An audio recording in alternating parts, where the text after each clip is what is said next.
মা হলো রান্না বান্না? সে সকাল থেকে তো রান্না বান্না করছো, কি কি করলে একটু দেখাও।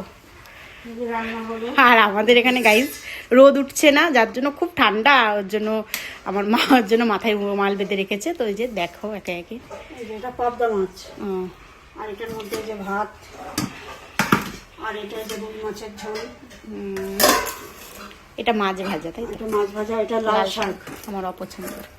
আর এটা হচ্ছে শিম বরবটি ভাজা, আর এটা হচ্ছে আমের চাটনি, আর এই যে মাছের মাথা দিয়ে মুগের ডাল। আর এই দেখো এখানে আছে স্যালাড। স্যালাড বলতে শসা, লেবু আছে, আর আছে তোমার কি মা, মিষ্টি আছে, তাই তো? আর এত কিছুর আয়োজন কিসের জন্য, এত কিছু রান্না বান্না সেটা বলো। ওই যে খেতে বলেছি, এদিকে তাকাও তুমি।